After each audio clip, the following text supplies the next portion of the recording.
ఒకవైపు అభిని మమత రెడీ చేస్తుంటే వరుణ్ణి వసుంధర రెడీ చేస్తుంది. అమ్మా నువ్వు వెళ్ళు, నేను రెడీ అవుతాను అని చెప్పి పంపించేశాడు వరుణ్ వసుంధరని. పంతులు గారు పెళ్లి కొడుకుల్ని తీసుకురమ్మని చెప్పడంతో మమత అభిని తీసుకొచ్చింది. వరుణ్ణి పిలవడం కోసం వసుంధర వెళ్ళింది. పెళ్లి కూతుర్లను కూడా తీసుకురమ్మని పంతులు గారు చెప్పడంతో మహి ఇంకా నందు నయని పూజని తీసుకుని రావడానికి వెళ్ళారు. తీసుకురావడానికి వెళ్ళిన నందు మహి కంగారుగా పద్మ దగ్గరకు వచ్చారు. ఆంటీ ఆంటీ ఏంటి మహి, నందు నయని పూజని తీసుకురమ్మంటే ఇద్దరే వచ్చారేంటి? అదేంటంటీ ఇంకెలా చెప్పాలో అర్థం కావడం లేదు అంటూ చేతులు నలుపుకుంటున్నారు ఇద్దరు. ఏమైంది అంటూ టెన్షన్గా అడిగింది పద్మ. అప్పుడు పెళ్లి కూతుర్లని తీసుకురాకుండా కంగారు పడుతున్న ఇద్దరిని చూసి మోహన్ కూడా వచ్చాడు వాళ్ళ దగ్గరికి. పూజ రూమ్లో లేదా ఆంటీ, సరిగ్గా చూసారా ఇద్దరు? ఒకసారి మళ్ళీ వాష్రూమ్లో ఉందేమో అంది కొంచెం కంగారు పడుతున్నాయి. లేదాంటీ మొత్తం వెతికాము కానీ పూజ ఎక్కడ కనిపించడం లేదు. ఏంటి ఎక్కడికి వెళ్ళింది ఈ పిల్ల? ఇప్పటి వరకు బాగానే ఉంది కదా, ఏంటండి? వాళ్ళు చెప్పింది విని కూడా అలా పట్టనట్టు నిలబడ్డారు. ఏదైనా చెయ్యండి అంటూ మోహన్ని కదిపేస్తుంది పద్మ. పూజ లేదు అన్న మాటకి మోహన్ షాక్ అయి అలా బొమ్మలా ఉండిపోయాడు. పద్మ కుదిపేసరికి తేరుకొని మనుషుల్ని పంపించాడు వెతకమని. వరుణ్ణి తీసుకురావడానికి వెళ్ళిన వసుంధర ఎంతసేపు తలుపు బాధినా తెరుచుకోకపోవడంతో కంగారు పడుతూ వచ్చి జగదీష్కి ఆ విషయాన్ని చెప్పింది. బయట లాక్ పడిందేమో, వెళ్ళి లాక్ సరిగ్గా ఓపెన్ చూశానండి కానీ ఓపెన్ కావడం లేదు, నాకు భయంగా ఉంది అంది. అబ్బా వాసు, ఎందుకన్నింటికి భయపడతావు? వాష్రూమ్లో ఉన్నాడేమో, ఉండు నేను చూసొస్తాను అంటూ వెళ్ళాడు జగదీష్ వరుణ్ ధోతి అంటూ ఎంత తలుపు కొట్టినా అటువైపు నుండి సమాధానం లేదు. ఈసారి జగదీష్కి కూడా టెన్షన్ ఎక్కువైంది. వరుణ్కి ఏమైందోనని. పంతులు గారు ముహూర్తానికి టైం అవుతుంది, త్వరగా తీసుకురండి అని తొందర పెడుతూ ఉంటే తీసుకురావడానికి వెళ్ళిన వాళ్ళు వెళ్తూ ఉన్నారు కానీ వెనక్కి రావడం లేదు. అక్కడే ఉన్న మమతకి శ్రీనివాస్కి ఏం అర్థం కావడం లేదు. పెళ్ళికి వచ్చిన అందరూ గుసగుసలాడుకోవడం మొదలుపెట్టారు. మమత మోహన్ పద్మ దగ్గరికి వెళ్ళి, అన్నయ్య ఏంటి ఇక్కడ ఉన్నారు? అక్కడ పంతులు గారు తొందర పెడుతుంటే ముహూర్తానికి సమయం అవుతుందని మీరు ఇక్కడ తీరిగ్గా కబుర్లు చెప్పుకుంటున్నారా?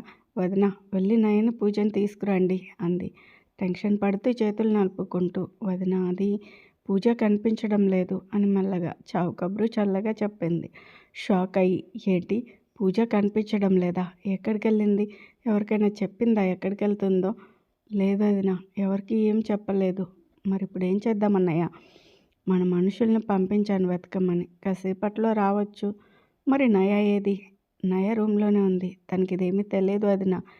నాకెందుకో పూజ ఈ పెళ్ళి ఇష్టం లేకుండా ఒప్పుకుందేమో అనిపిస్తుంది అన్నయ్య, అందుకే మనతో చెప్పలేక వెళ్ళిపోయి ఉంటుంది. నాకు అదే అర్థం కావడం లేదు మమత, దాన్ని అడిగే కదా ఓకే చేసాం, మరి ఇలా చేయడం ఏంటి అని చెప్తూ ఉంటే తలుపు కొడుతున్న చప్పుడు వినిపించింది. ఏంటి ఆ శబ్దం ఎక్కడి నుండి వస్తుంది? ఏమో అన్నయ్య, పదండి వెళ్ళి చూద్దాం అని అక్కడికి వెళ్ళారు. అప్పటికే వరుణ్ణి తీసుకుని వస్తాను అని వెళ్ళిన జగదీష్, ఇంకా రావడం లేదని వెళ్ళిన శ్రీనివాస్కి ఈ విషయం తెలిసి తలుపులు పగలగొడదామన్నారు. సరే అని కొడుతుంటే ఆ శబ్దానికి ఏమైందోనని మమత వాళ్ళు అక్కడికి చేరుకున్నారు. శ్రీనివాస్ ద్వారా విషయం తెలుసుకున్నారు. తలుపు తెరుచుకున్నాయి. లోపలికి వెళ్ళి చూసిన వాళ్ళకి గదిలో వరుణ్ కనిపించలేదు. ఇంకొక లెటర్ పెట్టుంది, నాకు ఈ పెళ్ళి ఇష్టం లేదు అని. అంతే, అది చదివి అందరూ షాక్ అయి ఉండిపోయారు. ఏం జరుగుతుంది ఇక్కడ? ఓ పక్క పూజ, ఇటు వరుణ్ కూడా. మమతకి ఏమీ అర్థం కావడం లేదు. మోహన్కి అది విన్న వెంటనే పూజ కనిపించడం లేదన్నది మర్చిపోయి వరుణ్ ఇలా చేయడంతో నయ పరిస్థితి ఏంటో అర్థం కాక జగదీష్ వసుంధర మీద కోపంతో అరిచాడు. ఏంటండి ఇది? అసలు ఏం జరుగుతుంది ఇక్కడ? పెళ్ళి ఇష్టం లేనివాడు నా కూతురుతో ఎందుకు పెళ్ళి ఒప్పుకున్నాడు? మీ అబ్బాయి ఇలాంటి వాడని తెలిస్తే అసలు మీ సంబంధమే ఒప్పుకునే వాళ్ళం కాదు. ఇప్పుడు నా కూతురికి ఏం చెప్పాలి అంటూ తన కోపాన్ని అంతా జగదీష్పై చూపిస్తూ ఉంటే, అన్నయ్య నువ్వు ఆగు, నేను మాట్లాడతాను కదా అంటూ మమత శ్రీనివాస్ మోహన్కి సర్ది చెప్పే ప్రయత్నం చేస్తూ వరుణ్ వాళ్ళ అమ్మ నాన్నతో మాట్లాడుతున్నారు. వసుంధర, ఏంటిదంతా? వరుణ్కి పెళ్ళి ఇష్టం లేదా? మీ బలవంతం మీద ఓకే చెప్పాడా? లేదు మమత, నయ అంటే వాడికి చాలా ఇష్టం, కానీ ఇలా ఎందుకు చేశాడో తెలియడం లేదు. ఒకసారి వాడి ఫోన్కి ట్రై చేయి జగదీష్. శ్రీనివాస్, చేశానురా, కానీ వాడి ఫోన్ స్విచ్ ఆఫ్ వస్తుంది అంటూ బాధగా అన్నాడు. ఇప్పుడు మీరు బాధపడే ప్రయోజనం ఏంటండి? తను చేసిన పనికి నా కూతురు బాధపడాలి. వీటిల దాకా వచ్చిన పెళ్ళి ఆగిపోతే ఎలా ఉంటుంది? పెళ్ళికి వచ్చిన అందరికీ ఏం చెప్పాలి? ఇప్పుడు చక్కగా ఒక లెటర్ పెట్టి వెళ్ళిపోయాడు. కానీ తను చేసిన పనికి శిక్ష అనుభవించాల్సింది నా కూతురు అంటూ ఆవేశంగా మాట్లాడుతున్నాడు మోహన్. తలదించుకున్నాడు జగదీష్. మోహన్ గారు, మా వాడు చేసిన తప్పుకి నేను క్షమాపణ చెప్తున్నాను. ఇలా చేస్తాడని నేను ఊహించలేదు అంటూ మాట్లాడుతుంటే అప్పుడే పెద్దగా వినిపిస్తున్న అరుపులకి బయటకు వచ్చిన నయ వాళ్ళ మాటలు విని అక్కడే ఆగిపోయింది. నయ అక్కడికి రావడం గమనించిన జగదీష్, అమ్మ నయ అంటూ తన దగ్గరికి వెళ్ళాడు. జగదీష్ నయ అన్న మాటకి అందరూ వెనక్కి తిరిగి నయని చూశారు. అలా బొమ్మలా నిలబడి ఉండిపోయింది. వరుణ్ చేసిన పనికి నేను క్షమించమని అడుగుతున్నా అంటూ 2 చేతులు జోడించి తనను వేడుకున్నాడు. జగదీష్ వెంటనే తేరుకొని తన 2 చేతులు పట్టుకొని, అంకుల్ ఏం చేస్తున్నారు మీరు? ఇందులో మీ తప్పు లేదు. మీరు క్షమించమని అడగడానికి నా తలరాతలా ఉంది అంతే. రాసుంటే మీరు మాత్రం ఏం చేస్తారు చెప్పండి? కావలసిన వాళ్ళే నన్ను కాదనుకుంటూ ఉంటే ఇంకా తను అనుకోవడంలో తప్పేంటి అంకుల్ అంటూ ఈ చేతులు మమ్మల్ని దీవించాలి కానీ ఇలా క్షమాపణలు అడగకూడదు. నీలాంటి మంచి అమ్మాయిని బాధ పెట్టాలని వాడికి ఎలా అనిపించిందో. అసలు వాడు నా కొడుకని చెప్పుకోవడానికి నాకు అసహ్యంగా ఉంది. మీరు బాధపడకండి ఆంటీ. వరుణ్ చాలా మంచివాడు. తను ఇలా చేశాడంటే ఖచ్చితంగా ఏదో కారణం ఉండే ఉంటుంది అంటూ వసుంధర కన్నీళ్లు తుడిచింది. నయని అపురూపంగా చూసింది వసుంధర. అలా చెప్పి అక్కడి నుండి వెళ్ళిపోతూ అక్కడ నిలబడి ఉన్న అభిని చూసి వెళ్ళిపోయింది నయ. నయ అంటూ తన వెనకే వెళ్ళారు అందరూ. నయ అక్కడికి రావడానికి ముందు పెళ్లి పీటల మీద కూర్చుని ఉన్న అభికి వీళ్ళ అరుపులు వినపడి పంతులు లేవకూడదు అని చెప్తూ ఉన్నా వినకుండా లేచి అక్కడి నుండి మాటలు వినిపిస్తున్న దగ్గరికి వచ్చేసరికి మోహన్ జగదీష్ వాళ్ళని తిట్టడం ఇవన్నీ చూసి అభికి అసలు ఏం అర్థం కాలేదు. వరుణ్ లేకపోవడం ఏంటి, ఎక్కడికి వెళ్ళాడు అనుకుంటూ తన ఫోన్కి ట్రై చేస్తూనే ఉన్నాడు అభి. స్విచ్ ఆఫ్ అని వస్తుంది. ఏంటిది, స్విచ్ ఆఫ్ చేశాడేంటి? పెళ్ళి ఇష్టం లేదని లెటర్ పెట్టడం ఏంటి? వాడు నయని ప్రాణంగా ప్రేమించాడు కదా, అలాంటిది పెళ్ళి ఇష్టం లేదని లెటర్ ఎందుకు పెట్టాడు? ఏంటి దేవుడా, ఏం జరుగుతుంది అసలు? ఒకవేళ ఈ విషయం నయకి తెలిస్తే తట్టుకోగలదా? ఇప్పటికే నేను దూరం పెట్టి బాధ పెట్టాను. ఇప్పుడు ఇలా తనతో పెళ్ళి ఇష్టం లేక వరుణ్ వెళ్ళిపోయాడంటే నయ భరించలేదు. ఇప్పటికే నయ కన్నీళ్ళకు కారణమయ్యాను ఒక రకంగా. వరుణ్ ప్రేమిస్తున్నాడని తెలిసి తన చేత పెళ్లి చేయాలనుకుని ఇంకా పెద్ద తప్పు చేశానా నేను? వరుణ్ ప్రేమ నిజం అనుకుని నేను తప్పుకొని వాళ్ళిద్దరిని కలపాలనుకున్నాను. కానీ వరుణ్ ఇలా చేశాడంటే నమ్మబుద్ధి కావడం లేదు. ఒక అమ్మాయిని బాధ పెట్టే టైప్ కాదాడు. ఎందుకు చేశాడు ఇలా? ఏ ఉద్దేశంతో చేస్తుంటాడు అని తనలో తానే అనుకుంటుంటే అప్పుడే అక్కడికి వచ్చింది నయ. నయ అలా మాట్లాడడం ఇంకా వెళ్తున్నదల్లా ఆగి దీనంతటికి కారణం నువ్వే అన్నట్టు తనను చూసిన చూపు అభి గుండె మెల్లి పెడుతూ ఉంది. నయ అలా మాట్లాడి వెళ్ళడంతో అందరూ తన వెనకే నయ ఆగు అంటూ పిలుస్తూ ఉన్నారు. వాళ్ళ పిలుపుకి ఆగి వాళ్ళ వైపు తిరిగింది. ఎక్కడికి రా వెళ్తున్నావు అంటూ బాధ నిండిన గొంతుతో అడిగింది మమత. పెళ్ళి ఆగిపోయిందని ఏదైనా చేసుకుంటానని కంగారు పడుతున్నారా అంతా? మీ నయ బాధపడుతూ అలాంటి పిరికి పని చేయదత్త అంది వస్తున్న కన్నీళ్ళని ఆపుకుంటూ. మరెక్కడికి వెళ్తున్నావు? నా పెళ్ళి ఆగిపోయిందని. పూజ పెళ్ళి ఎందుకు ఆపడం? తన పెళ్ళి అదే ముహూర్తానికి జరిపిద్దాం. నయ మాటకి మిగిలిన వాళ్ళు ఒకరి ముఖం ఒకరు చూసుకున్నారు. ఏంటి మాట్లాడరు? నయ మన పూజకి ఏమైంది అంటూ కంగారు పడుతూ అడుగుతుంటే అప్పుడే పూజను వెతకమని మోహన్ పంపించిన మనుషులు వచ్చి అయ్యా అంతా వెతికాము కానీ చిన్నమ్మాయి గారి జాడ ఎక్కడా కనిపించలేదు.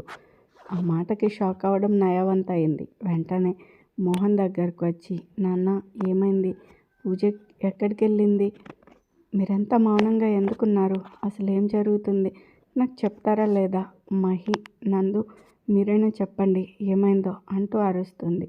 నయ పూజకి పెళ్ళి ఇష్టం లేనట్టుంది. రూమ్లో లేదు. ఎక్కడికి వెళ్ళిందో తెలీదు. ఎవరికి ఏం చెప్పలేదు. కానీ ఎందుకు? పూజని అడిగి ఓకే చెప్పిన తర్వాతే కదా పెళ్ళి ఏర్పాట్లు చేశారు అంది. ఎవరి నుంచి ఏ సమాధానం లేదు. అదంతా నయ అక్కడి నుండి వచ్చిన తర్వాత నయ ఏం చేసుకుంటుందో అని తన కోసం వచ్చిన అభి విన్నాడు. నయ వరుణ్తో పెళ్ళికి ఒప్పుకోవడానికి పూజ మీద ప్రేమ లేకపోయినా పెళ్లి చేసుకుంటాను అని చెప్పి పూజని మోసం చేస్తున్నానేమో అనే గిల్టీ ఫీలింగ్ ఉండేది అభికి ఎప్పుడు. కానీ ఇప్పుడు పూజనే తనకి పెళ్ళి ఇష్టం లేదని చెప్పి వెళ్ళడంతో ఒకందుకు మంచిదే అయింది అనిపించింది. మళ్ళీ ఒక అనుమానం వచ్చింది అభికి. ఇటు పూజ అటు వరుణ్ ఇద్దరూ ఒకేసారి కనిపించకుండా పోవడంతో అభి ఆలోచనలో పడ్డాడు. పెళ్ళికి వచ్చిన బంధువులందరికీ ఈ విషయం తెలియడంతో అందరూ వారికి తోచినట్టు అనుకుంటూ ఉన్నారు. అందులో ఒక ఆవిడ చిన్నమ్మాయి ఎవరినో ప్రేమించి ఉంటుంది. తనకి ఇష్టం లేకుండా పెళ్ళికి ఒప్పించి ఉంటారు. అందుకే పెళ్ళికి సరే అని చెప్పి పెళ్ళి టైంకి ఇలా ఎవరికి చెప్పకుండా ప్రేమించిన వాడితో వెళ్ళిపోయి ఉంటుంది. అవునదినా, అదే అయి ఉంటుంది. ఇక ఈ అమ్మాయి కూడా సిటీలో జాబ్ చేసింది కదా, ఈ పిల్ల కూడా ప్రేమించే ఉంటుంది. ఆ విషయం ఆ అబ్బాయికి తెలిసి ఉంటుంది. అందుకెళ్ళి పెట్టకుండా పెళ్ళి ఇష్టం లేదని చెప్పి లెటర్ పెట్టి వెళ్ళిపోయాడు. నువ్వు చెప్పింది నిజమే వదిన, ఖచ్చితంగా అదే కారణమై ఉంటుంది. లేకపోతే ఇష్టపడి వచ్చిన అబ్బాయి ఇలా ఎందుకు చేస్తాడు చెప్పు. ఎంత మర్యాదగా పద్ధతిగా ఉండేవారు పిల్లలు. అలాంటిది చూసావా వాళ్ళ నాన్నని ఎలా తలెత్తుకోకుండా చేశారో. మరే వదిన, పిల్లల పద్ధతిగా చూసి నా కూతుర్ని వాళ్ళని చూసి నేర్చుకోమనేదాన్ని ఎలా ఉండాలో. పీటల మీద పెళ్ళి ఆగిపోయింది. ఇక ఈ పిల్లని ఎవరు పెళ్లి చేసుకుంటారు అంటూ మరొకరు ఇలా ఎవరికి తోచినట్టు వాళ్ళు మాట్లాడుకుంటూ ఉంటే ఆ మాటలు విని మోహన్కి చాలా కోపం వచ్చి వాళ్ళ మీదకి వెళ్ళబోతుంటే అన్నయ్య ఆగు అంటూ మమత చెయ్యి పట్టి ఆపింది. ఏంటి మమత నన్ను ఆపుతావు? అలా నోటుకొచ్చినట్టు వాగుతున్న వాళ్ళని చంపేయాలి అంటూ ఆవేశపడుతుంటే ఎంతమందిని చంపుతావు అన్నయ్య? అలాగా ఈరోజు వీళ్ళు అన్నారు, రేపు ఇంకోరు అంటారు. అలా అన్న ప్రతి వాడిని చంపుకుంటూ పోతే వాళ్ళన్న మాటలే నిజమవుతుంది. అంటే వాళ్ళు ఏమంటున్నా నోరు మూసుకుని ఉండమంటావా? అప్పుడు నయ విషయంలో వాళ్ళు మాట్లాడిన మాటలు నిజమవుతాయి. అన్నయ్య, మనం తప్పు చేసినా ఏదో ఒకటి అంటారు, మనం ఏ తప్పు చేయకపోయినా అంటారు. ఇలాంటి వాళ్ళు అలాంటప్పుడు మనకు నచ్చింది చేసుకుంటూ పోతే చాలు అనేవాళ్ళు ఏదో విధంగా అంటూనే ఉంటారు. ఇప్పుడు ఏం చేయమంటావు? వాళ్ళు నయ విషయంలో ఏం మాట్లాడినా ఏమనకుండా చేతులు కట్టుకొని చూడమంటావా? లేదన్నయ్య, మన నయ ఎలాంటిదో మనకు తెలుసు. అలాంటప్పుడు వాళ్ళ మాటలు పట్టించుకోవాల్సిన అవసరం ఏముంది చెప్పు. ఇప్పుడు వాళ్ళ మాటలకు మనం కూడా చేతల్లోనే సమాధానం చెప్తే సరిపోతుంది. ఏమంటున్నావు మమత నువ్వు? మనం నయకి అభికి పెళ్లి చేద్దామన్నయ్య. పద్మ, మోహన్, పార్వతమ్మ షాక్ అయితే శ్రీనివాస్ మాత్రం మమత ఆలోచనలకి సంతోషంగా చూశాడు తనని. కానీ మమత, నయ ఇంకా అభి దీనికి ఒప్పుకుంటారా అంటూ అనుమానం వెలుబుచ్చాడు. వాళ్ళు కాదు, నువ్వు చెప్పు, నీకు ఏ అభ్యంతరం లేదు కదా? ఎందుకుంటుంది వదిన? నయ పెళ్ళి జరగడం కంటే అంతకన్నా సంతోషం ఏముంటుంది చెప్పు. ఇప్పుడు నా కూతురుపై నిందలేసిన అందరికీ సమాధానం కావాలి పెళ్ళి. అయితే నాతో రా అన్నయ్య అంటూ అభి దగ్గరికి వెళ్ళారు. మమత, శ్రీనివాస్, మోహన్. అభి కూర్చుని తలపై చేతులు పెట్టుకుని నేలను చూస్తూ ఉన్నాడు. అభి అంటూ వచ్చింది మమత. తన వెనకే మిగిలిన ఇద్దరు. ఏంటమ్మా? నిన్న విషయం అడుగుతాను కాదనవు కదా? ఏంటో అడుగమ్మా. నువ్వు నేను పెళ్లి చేసుకోవాలి మమత అన్నది. తను విన్నది నిజమా కాదా అనే అనుమానంతో ఏమంటున్నావమ్మా నువ్వు అన్నాడు. నువ్వు విన్నది నిజమేరా, నయని పెళ్లి చేసుకుంటావా అని అడుగుతున్నాను. ఏం మాట్లాడుతున్నావో అర్థమవుతుందా? నేను నయని పెళ్లి చేసుకోవడా? ఏ, నువ్వు నయని పెళ్లి చేసుకోకూడదా? ముందు మీ ఇద్దరికి చేయాలనుకున్నాం కదా, అదంతా పక్కన పెట్టు. నేను నయని పెళ్లి చేసుకోవడం కుదరదు. వెంటనే మోహన్ అభి ముందుకు వచ్చి, ఏ అభి, నీకు కూడా అందరూ మాట్లాడుతున్నట్టు నయ మీద అనుమానం ఉందా మావయ్య అంటూ కొంచెం పెద్దగా అరిచాడు. ఏం మాట్లాడుతున్నారు మావయ్య మీరు? నేను నయని అనుమానించడం ఏంటి? నయ ఎలాంటిదో నాకు తెలుసు. తను ఎప్పటికీ మిమ్మల్ని బాధ పెట్టే పనులు చేయదు. మరెందుకు అభి నయతో పెళ్ళికి ఒప్పుకోవడం లేదు? ఒకవేళ నువ్వు పెళ్ళికి ఒప్పుకోకపోతే వాళ్ళు అన్న మాటలే నిజం అనుకోవాల్సి వస్తుంది. నిజంగా నీకు నయ మీద అంత నమ్మకం ఉంటే తనని పెళ్లి చేసుకో. ఆలోచించి సరే మావయ్య అన్నాడు. అభి సరే అనడంతో అందరూ చాలా సంతోషించారు. కానీ ఒక కండిషన్. ఆ కండిషనా? ఏంటి అభి అది అంది మమత. నయకి కూడా ఇష్టమైతేనే నేను పెళ్లి చేసుకుంటాను, అంతే కదా? అలాగని తనని బలవంతంగా ఒప్పించకూడదు. సరే, ఆ సంగతి నాకు వదిలే అని నయ దగ్గరికి వెళ్ళారు మమత, పద్మ, మోహన్. పార్వతమ్మ. నాయ ఏడుస్తూ మహితో మాట్లాడుతుంది. ఏం తప్పు చేశాను మహి నేను? నాకే ఎందుకు ఇలా జరుగుతుంది? ప్రేమించినవాడు కాదన్నాడు. పెళ్లి చేసుకుంటాను అన్నవాడు పెళ్ళి వద్దని వెళ్ళిపోయాడు. నాయ ప్లీజ్, ఎందుకు నిన్ను నువ్వు బ్లేమ్ చేసుకుంటావు? అన్నిటికీ వాళ్ళకే నీ వాల్యూ తెలియక నేను కాదనుకున్నారు. అప్పుడే అక్కడికి వచ్చారు మోహన్, మమత ఇంకా మిగిలిన వాళ్ళు.